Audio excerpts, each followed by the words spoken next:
Hi everyone. Is it muted or not? I'm just like checking it. It says that it's muted. Okay. So Assalamu alaikum. Hi everyone. This is Noorena Shams and this is Live with Noorena by Magnus. I always feel special when I say it. मेरा दिल करता है कि मैं हमेशा बार-बार इसको बोलती जाऊं.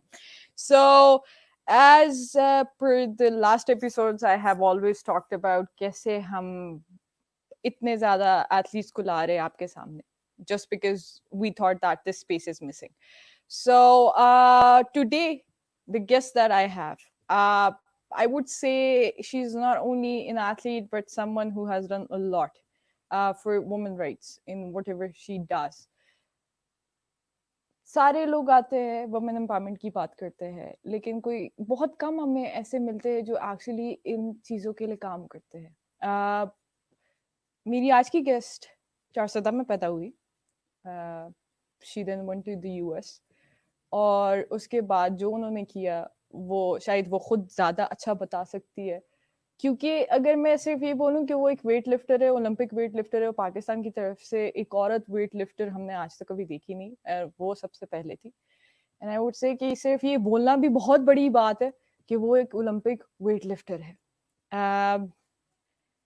उन्होंने हिजाब राइट्स के लिए फाइट किया उन्होंने बहुत सी चीज़ों के लिए फाइट किया एंड आई वुड से कि जब मैं उनको देखती हूँ तो मुझे ऐसे फील होता है कि she is the actual representative of like women empowerment Kulsoom Abdullah उनका नाम है and she's a very very amazing friend of mine and this is my first ever time interacting like this with her and it's such a huge honor for me कि वो आज मेरे साथ है and I wouldn't take much of her time and let her introduce herself because she's the one who can actually tell the world who she is and I believe every athlete deserves that to introduce themselves to the world who they are so over to you Kulsoom thank you so much for being here.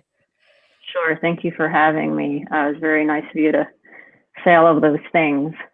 Let's see, to introduce myself, well, you already know my name is Kulsoom Abdullah.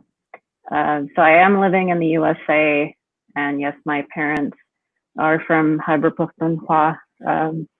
My mother was born in Charsadda, and my father was born in Bangi. So I grew up in the USA, and I would visit Pakistan with my family, and then when they were living there. So I also went to school here, obviously, and I grew up in a small town in the USA, and then I went to the university in a larger city, and then for my master's, I ended up going for my PhD. So those studies ended up being in engineering, and then I got interested in computer engineering and computer science topics. And then that led to me doing work in network security and visualization of that data, which ultimately led to my interest in data science, machine learning.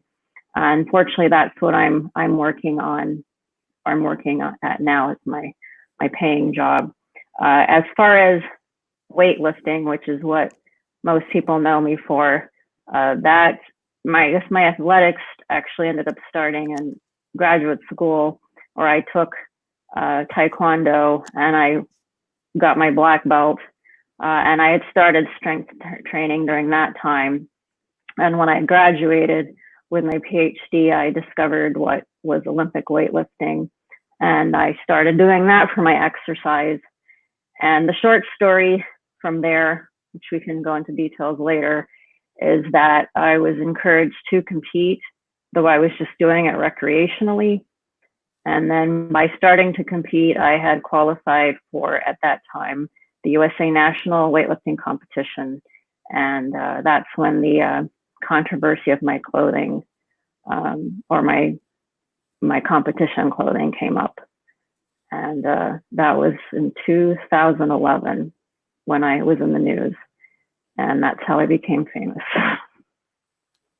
I mean, you're already famous all over the world because I remember there were, when I was doing research back in 2015, that's when I got to know about you. And someone told me that there is this Pakistani Olympic weightlifter, and she's so famous, she actually fought for athletes' rights to wear hijab in the US. I was like, wow, who is she? And then when I did my research, I found out that you're from Charsa. That I was like, why did I not know about her? And then I still remember my conversation with you when I was trying my best to call you something like a madam or something like that. And I Mhm. found out about your age. I was like, what? I mean, I still remember you told me that I could be your mother. I was like, Sure. okay. So that was Yeah, for I'm me a very. blowing, yes, and it was for me a blowing moment when it's like I was blown up. I was like, is she that old? She doesn't look like that. And then I was like, okay, fine, if she was that accomplished athlete from Pakistan, from subcontinent, why isn't she famous like other Olympic athletes and stuff? And then I realized that there's so much going on, the inter politics and the stereotypes and everything. So here, like, Yeah. my question is, were you into this stuff, like the weight lifting or any other sort of sport when you were young in high school or anything else, or Mhm. just it started when you were in the grad school and you felt like I just want to be this, and you saw someone and it was someone you were inspired by or something like that? Yeah, in my case, when I was younger and growing up, I wasn't that athletic. I remembered having an interest in athletics, and I would do random things on my own. Like I'd copy what I saw on TV for gymnastics and try to do handstands and cartwheels and those kind of things. And living in the small town, there weren't as many facilities or say, classes of instruction for sports. And then the other thing I think was looking back, I didn't have any role models. Um, I think maybe part of it being, say, coming from another country, being a child of immigrants, um, I just assumed that athletics wasn't something I could do. And then there was also, at that time, some concern about, um, not having knowledge of what, if I were to do a sport or do something at my school, what would it be like? Are there going to be female instructors, or is it just going to be men? And there's also, not just because of the cultural reasons, but my family was also worried they didn't want some guy that they don't know, physically taking advantage of a girl, and hearing those kind of stories. So that's what I think kept me from doing athletics back then. And then when I got into the university, I got very busy with my studies, but I felt like something was lacking, the physical component. And I had used to think about martial arts because I thought, well, that's a sport where I could learn a skill, say defend yourself, etc. And also I could, get exercise. But I didn't know if this again, I think I didn't have the motivation. That wasn't until the graduate school. And one of the reasons is because there was a friend of mine who had a colleague from Germany who's now my good friend. And she had been on the German national jiu-jitsu team. She was taking Taekwondo. So she encouraged me to take it with her. And the instructor was also a very nice man. He said he didn't care about me wearing hijab. I was fine with the uniforms they had. And he just said, whatever you're comfortable with, whether you want to fight with a guy or not, it's up to you, whatever you want to do. So that helped me get started. I think that having that encouragement and someone to kind of hold my hand and say it's going to be okay, that's how I got started. Like, I mean, the way you narrated your story, for example, even I thought that she's in the US, it is going to be so easy for her to go to these clubs and stuff and everything. I never thought that these kinds of problems come. Like, for example, the way you mentioned that we had a kind of like we were insecure, and my parents were insecure, and they were scared about the immigrant kid being there and how dangerous that is. I mean, most of the time when I think of things happening here in Pakistan, we can get hold of it somehow through different resources. But over there, you're someone not belonging to that country and then making your own space there as a new national or something like that. I can just only imagine the struggle over there, and I totally can relate to how you were scared of participating in different things. And I'm super glad that you had someone in your grad school where you actually wanted to do something like that, and they encouraged you. So I mean, when it comes to student athletes, it's a kind of a taboo, especially in Pakistan, where we think that if I'm a good student, I cannot be a very good athlete. But at the same time, you broke that stereotype as well, where you participated actively in your grade school, and then you represented your school, I believe, and then you went on to nationals. How did you balance that? I mean, and especially with studies that are like women in STEM, especially. STEM is something that is, you can say, it's too hard to handle. I have been a STEM student, and I still remember how hard was it for me to work and then play at the same time. So how Right. did you manage that?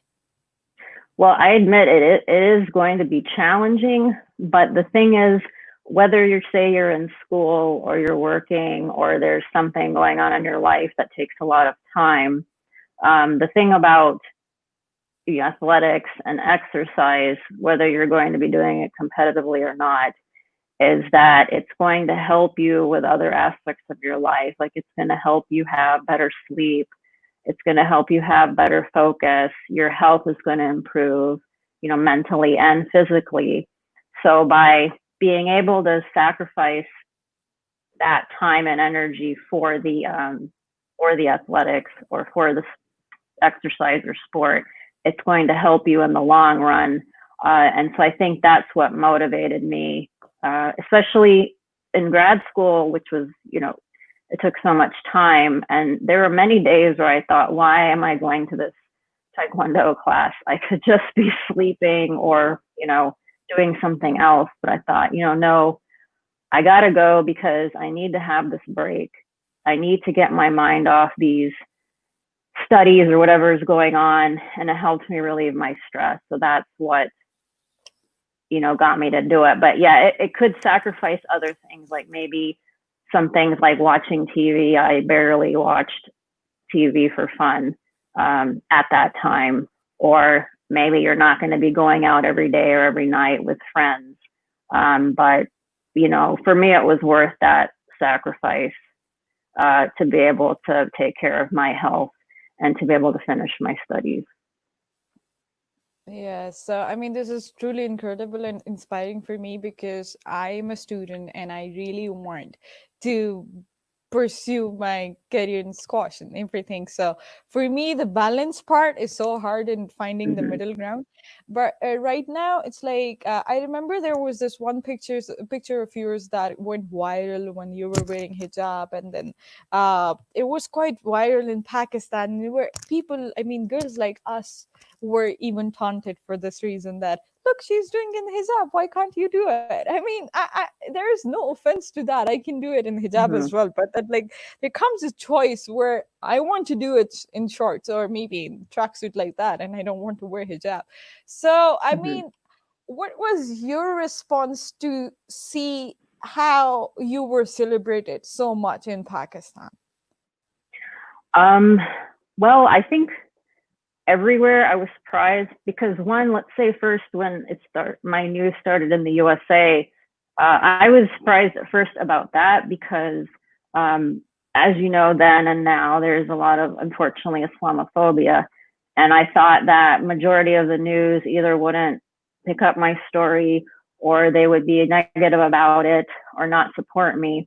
So it was very surprising that happened. That they were saying, hey, this isn't fair. She was already competing. Why can't she compete at the national level the way she's dressed, right? Then with Pakistan, I didn't know that it was going to become popular there. And when it did go in the news, again, I was surprised for different reasons. I thought that there would maybe be some negative. At first I thought, yes, there'll be positive support for this because, okay, you know, religion and female and trying to fight for her rights. I didn't know, as far as the sport being weightlifting, if that was going to be controversial, because all over the world it's considered a man's sport, and doing something like that is supposed to be only masculine, not feminine. So I thought there might be a lot of negative view on that. And then also, you know, doing some kind of a physical activity in front of people, you know, being considered immodest. So I wasn't sure about those factors. So I would say I was surprised at how much it went in the news, and that the majority of it was positive support versus negative.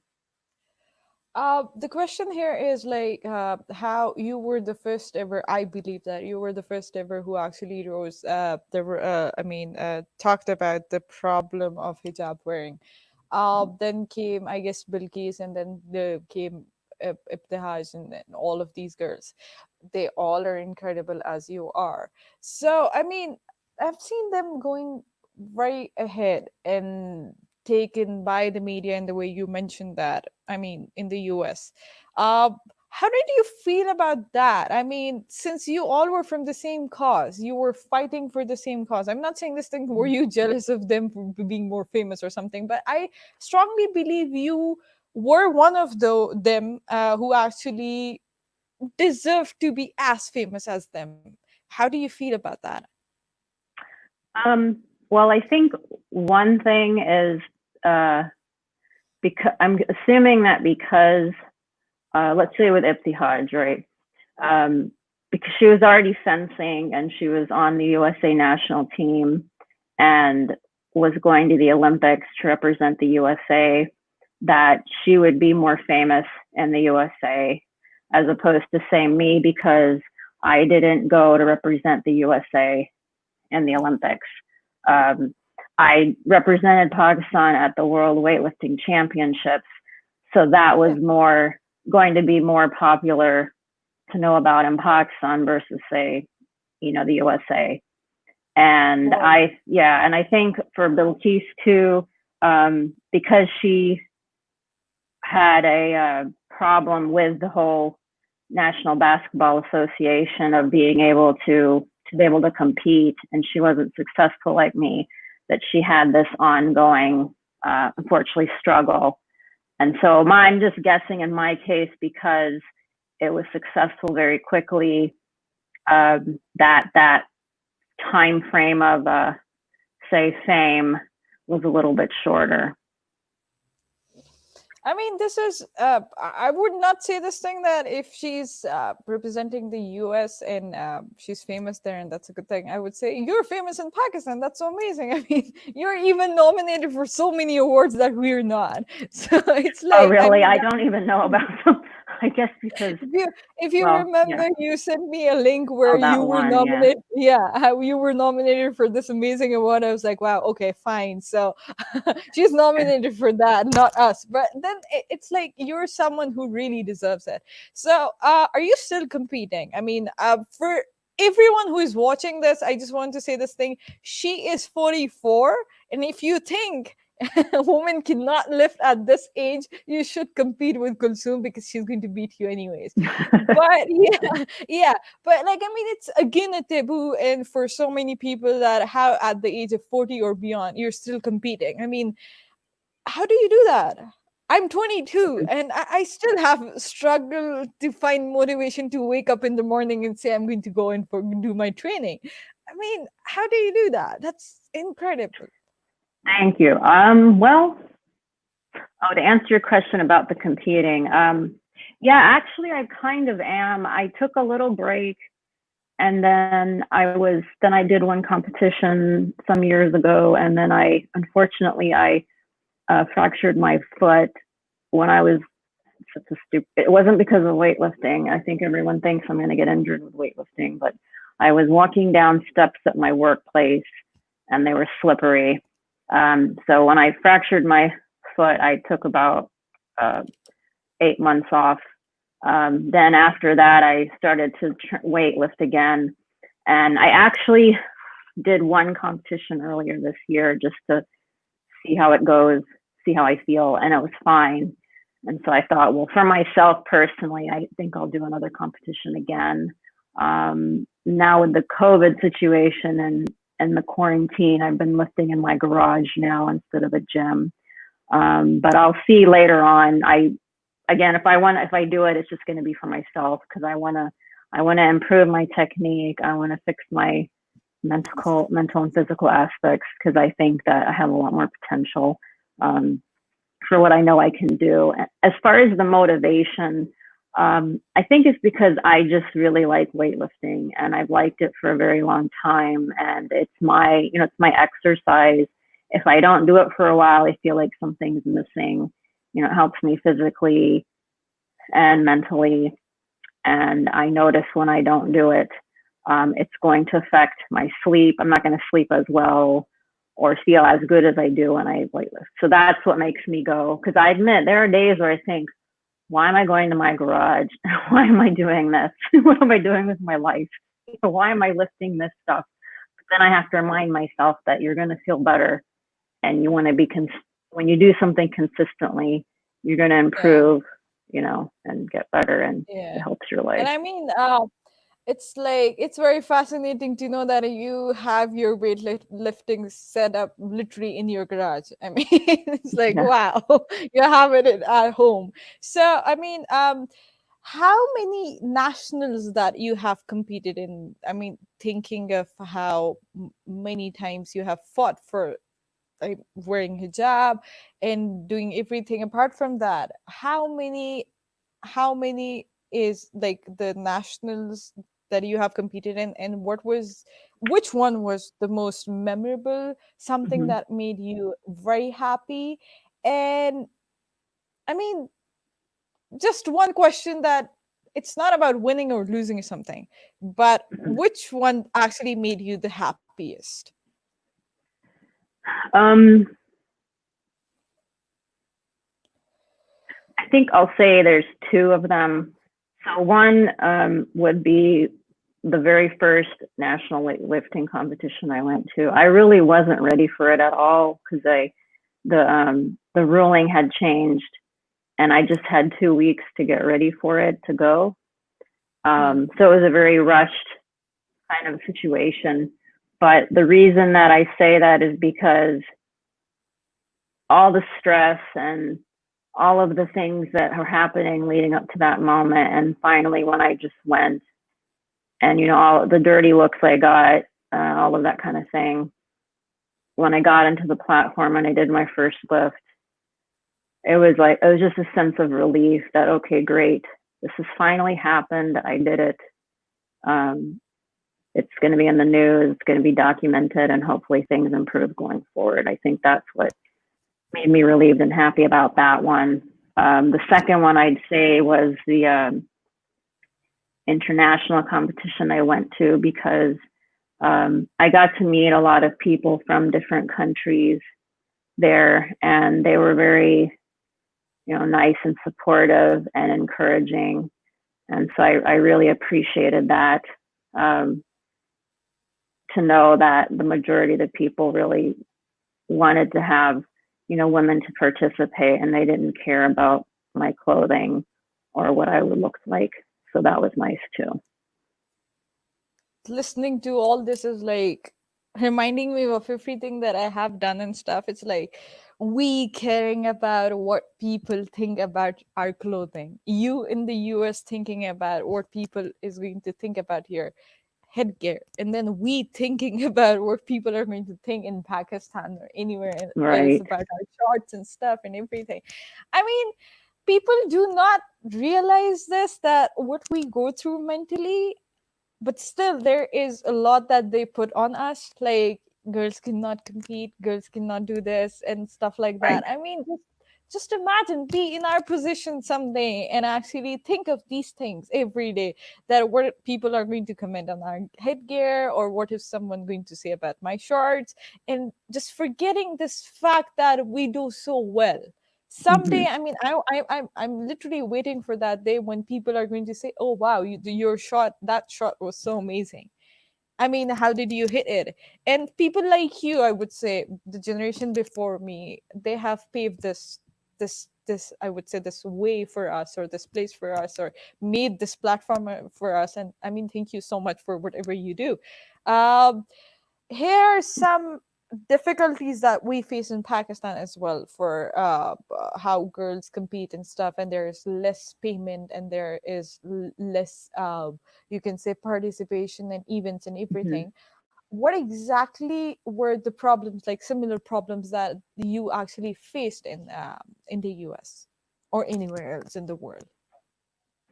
Um, so for the U.S., I think just say with me wearing the hijab or headscarf and say visibly looking Muslim, that there's going to be prejudice and stereotype that I'm going to face.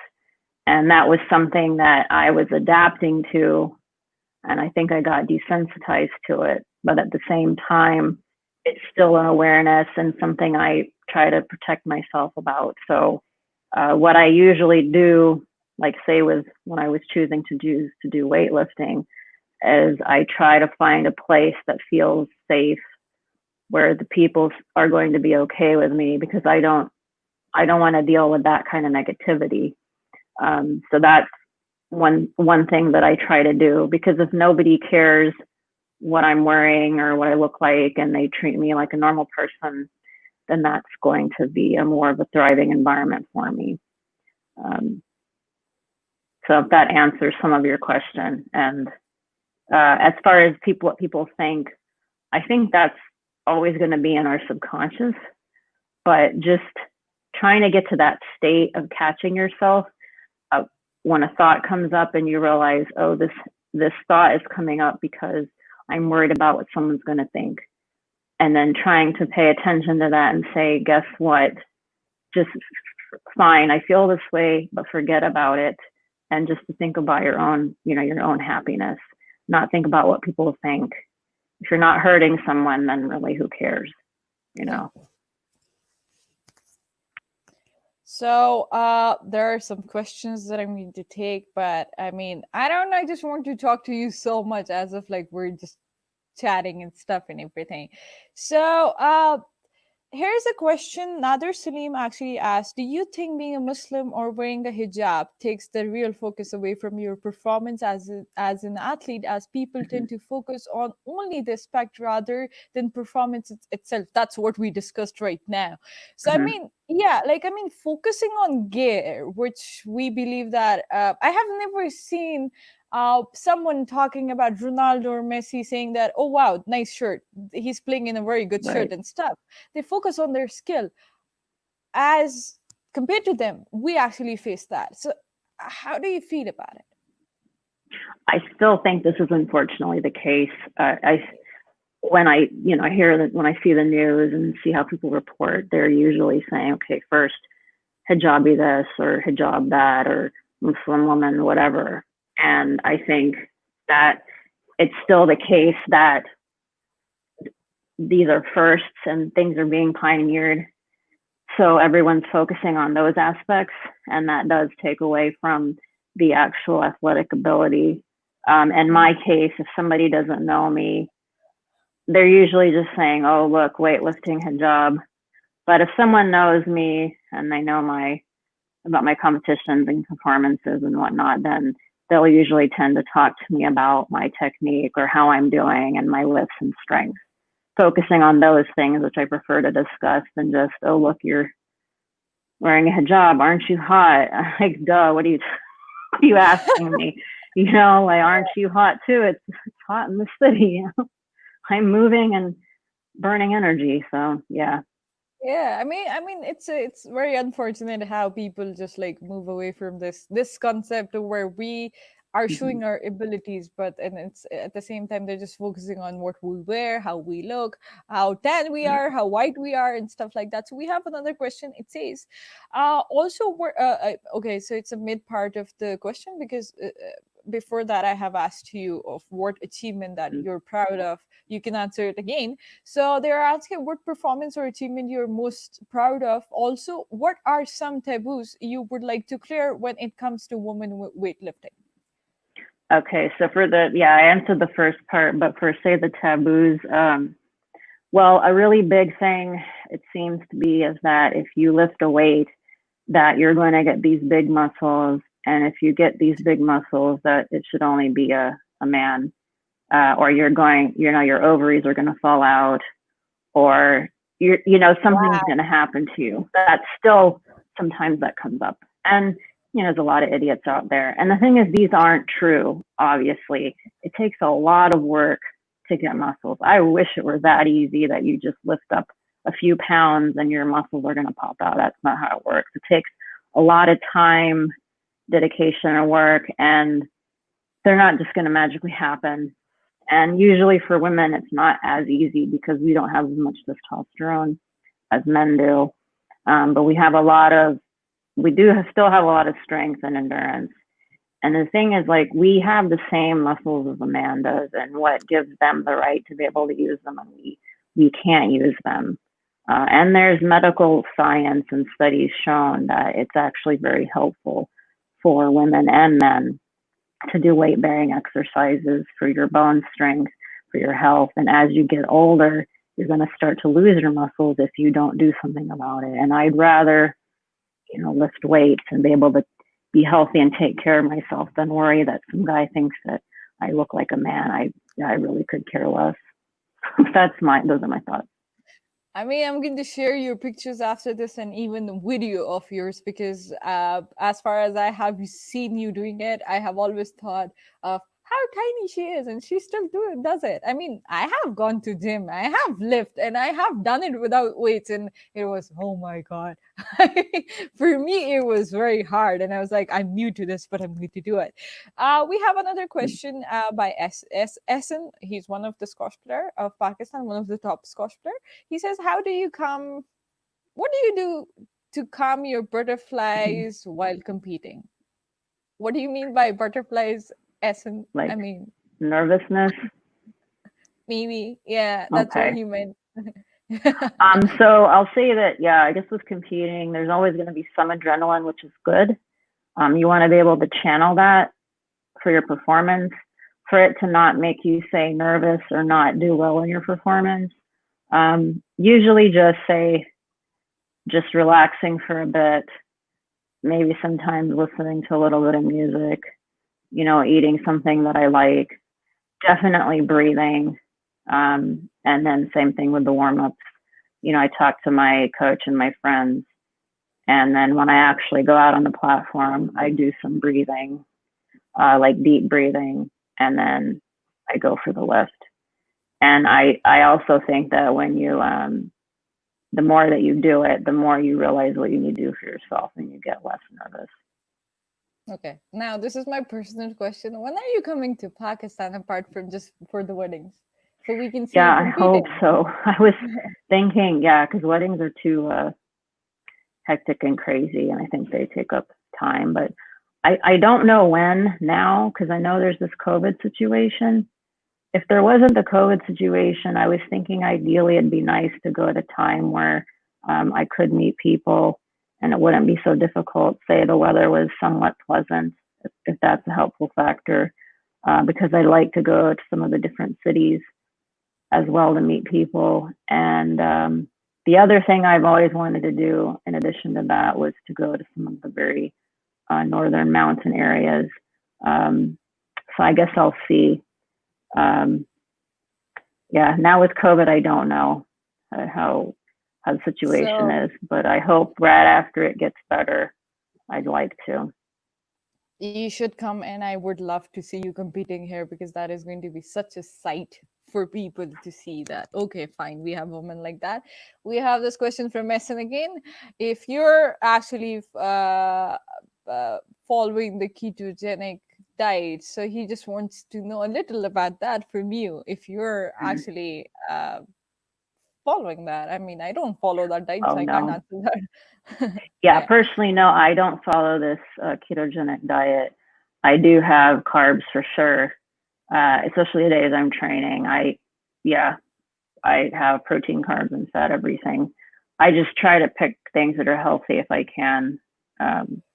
But if you want to know more about the ketogenic diet, I would really recommend Mubaraka Ibrahim. Her handle is also known as Fit Muslima, and she's on Instagram and Facebook, but she's very good at nutrition and resources, and she herself follows the ketogenic diet.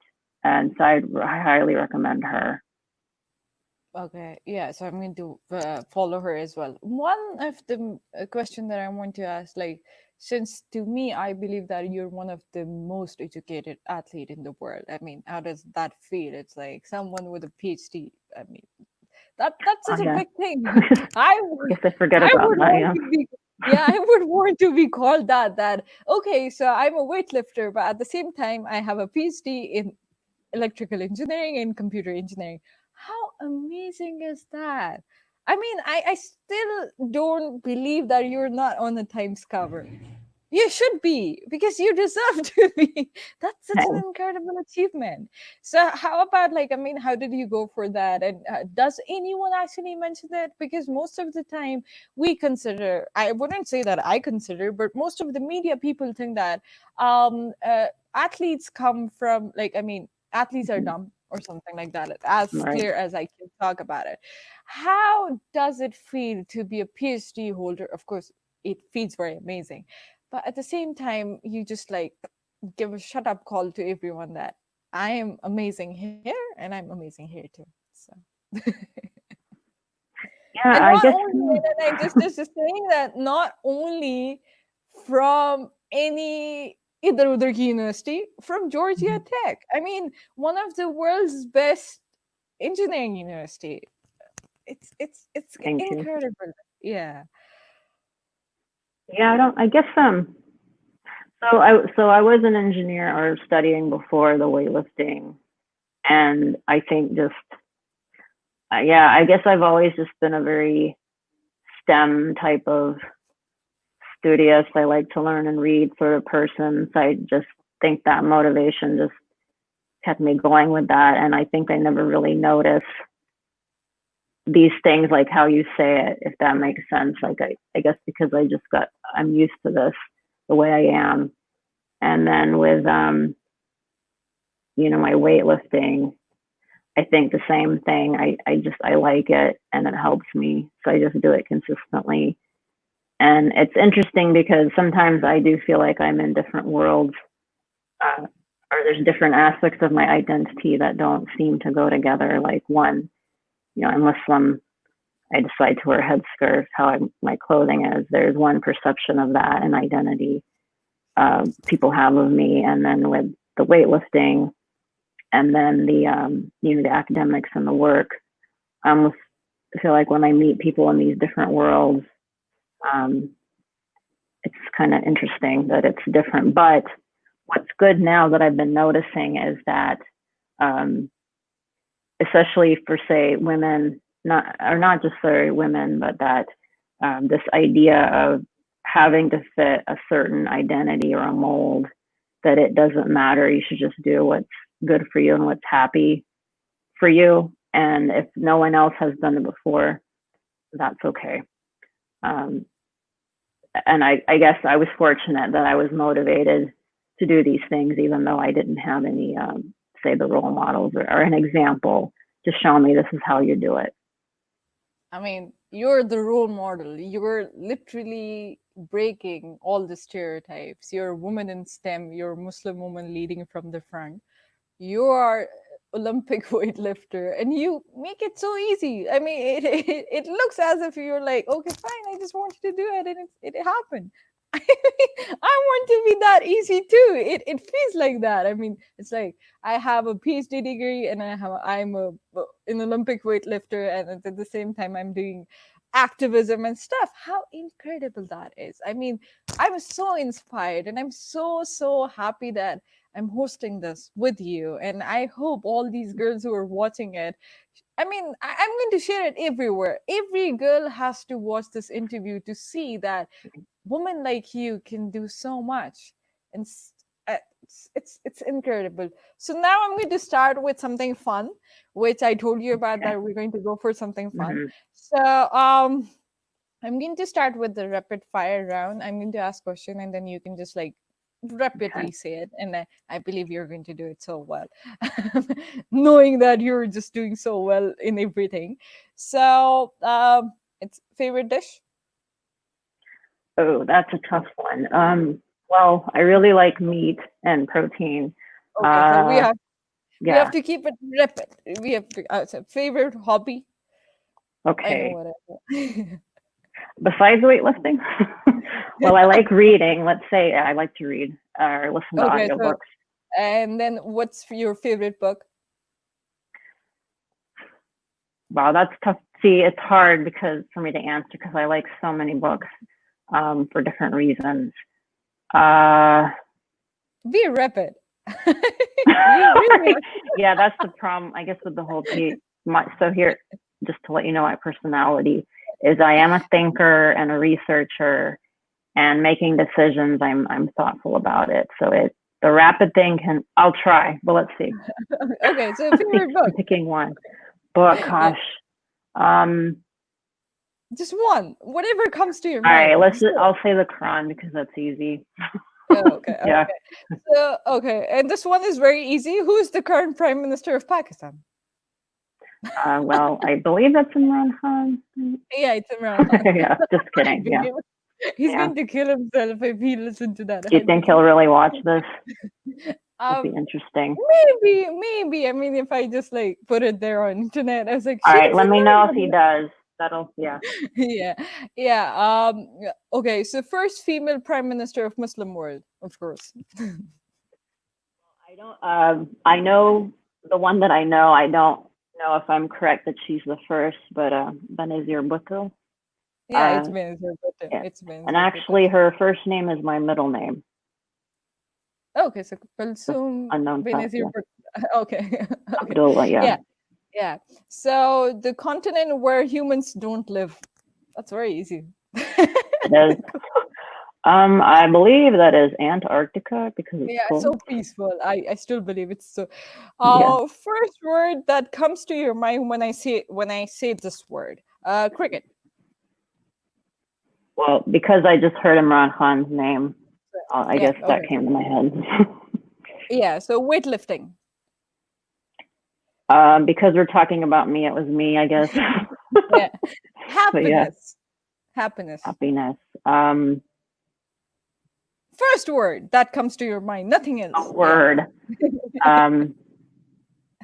Me, you, weightlifting. Sure. Yeah. Yeah.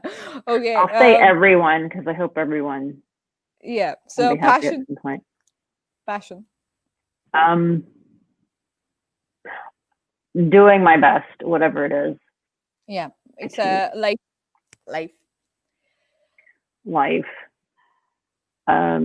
That it's short and try to make the most of it. Yeah. Excitement.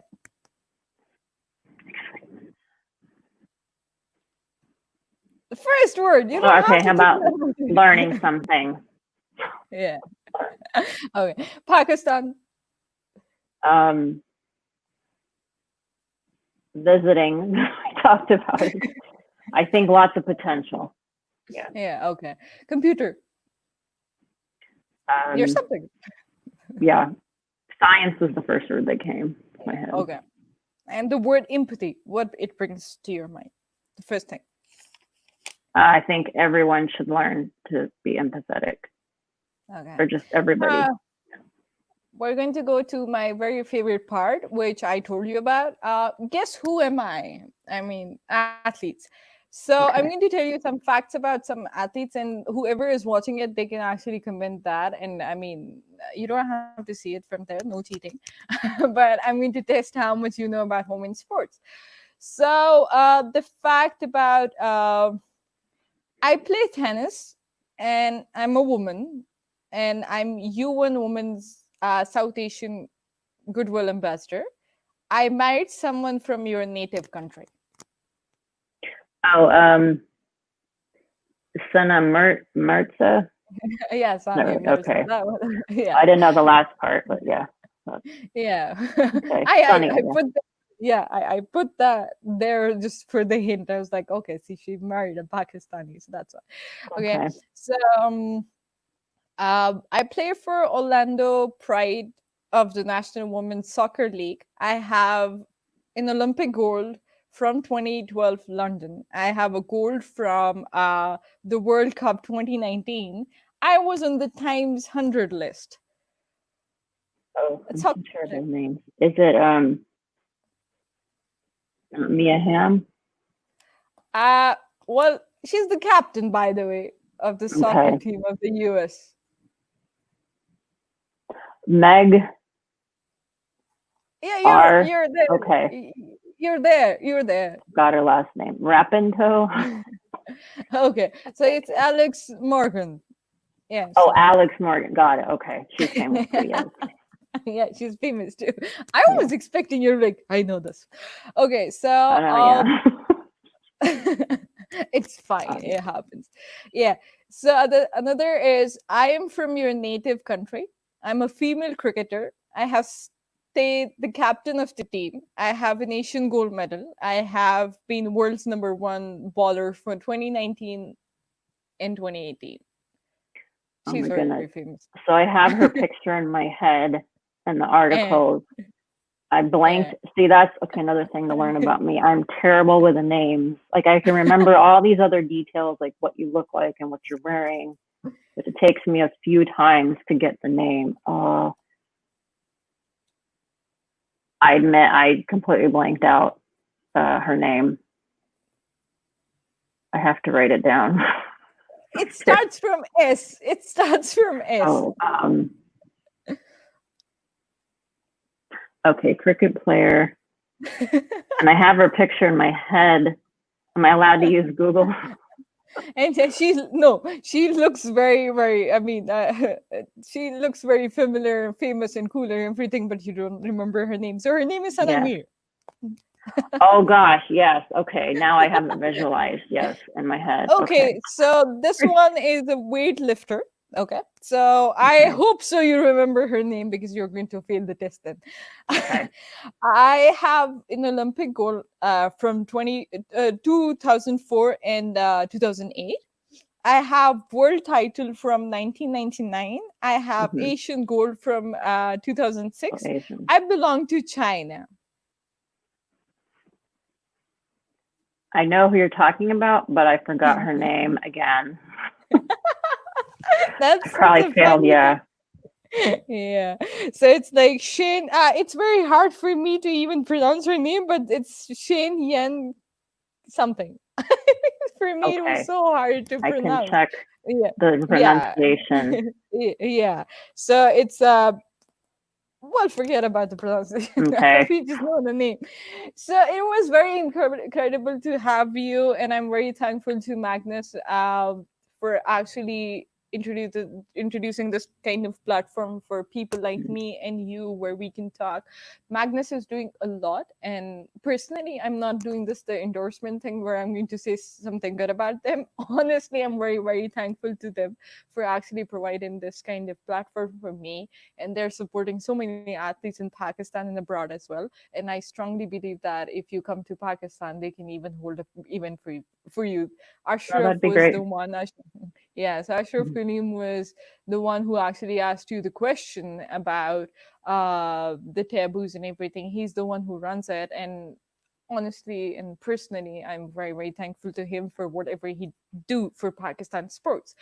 Just last question, what do you want to advise the young girl who want to come into technology or weightlifting or anything in their life? And then we're going to end the show. Sure. I think whatever you want to do, let's say it's weightlifting technology, or let's say you're not sure what you want to do, then I think try to be motivated and encouraged to try things out and see what you like then. And try your best to seek out resources. I think one of the things that's really nice now these days is because we have the internet, you can find people and supportive communities much more easier than you could before. Even if you don't have anyone near you, you can definitely seek it out online and reach out to people, because I think that'll be very helpful for you. I know it helps me to find these positive, supportive spaces where you can share your motivation, what you want to learn, and your struggles, and talk with other people. And I think don't be discouraged if something seems to be difficult or other people are discouraging you from you doing it. If you want to do something, it sounds very cliche, but you're motivated and you enjoy it, then try to remind yourself to not let the negative voices of the people to stop you.